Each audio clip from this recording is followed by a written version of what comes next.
केंद्रीय मंत्री मुख्तार अब्बास नकवी ने मोदी कैबिनेट से अपना इस्तीफा दे दिया है। अब तक वे केंद्र में अल्पसंख्यक मामलों का विभाग संभाल रहे थे। उनके साथ साथ आरसीपी सिंह ने भी कैबिनेट से इस्तीफा दिया है।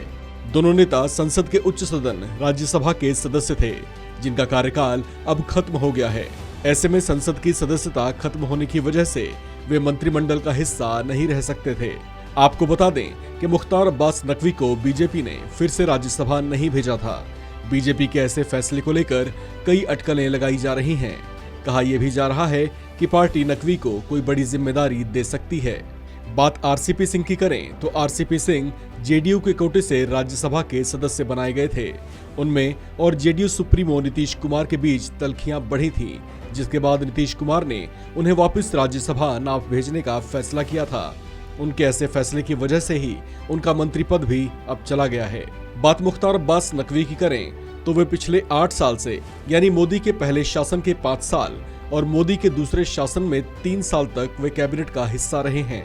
वे साल 2010 से साल 2016 तक यूपी सीट से राज्यसभा के सदस्य रहे।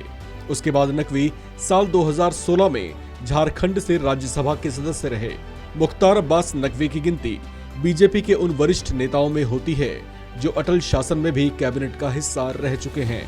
साल 1998 में वे लोकसभा का चुनाव जीते थे, जिसके बाद अटल सरकार में उन्हें सूचना एवं प्रसारण मंत्रालय में राज्य मंत्री बनाया गया था।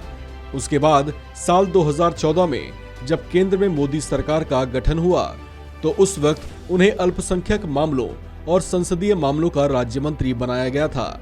जुलाई 2016 में जब नजमा हेपतुल्ला ने इस्तीफा दिया तो उसके बाद उन्हें अल्पसंख्यक मामलों के मंत्रालय का स्वतंत्र प्रभार सौंप दिया गया।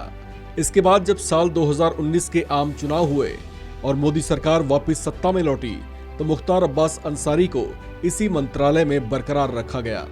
लेकिन संसद के उच्च सदन में उनका कार्यकाल 6 जुलाई को समाप्त हो गया है, जिसकी वजह से उन्हें मोदी कैबिनेट से अपना इस्तीफा देना पड़ा।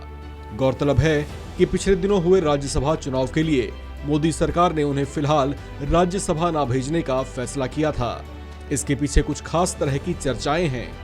कहा जा रहा है कि मुख्तार अब्बास अंसारी को उपराष्ट्रपति पद के लिए उम्मीदवार बनाया जा सकता है। हालांकि इसे लेकर अभी तक कोई औपचारिक घोषणा नहीं की गई है, लेकिन पार्टी में मुख्तार अब्बास अंसारी जो कद रखते हैं उसे देखते हुए बीजेपी उन्हें कोई खास जिम्मेदारी दे सकती है।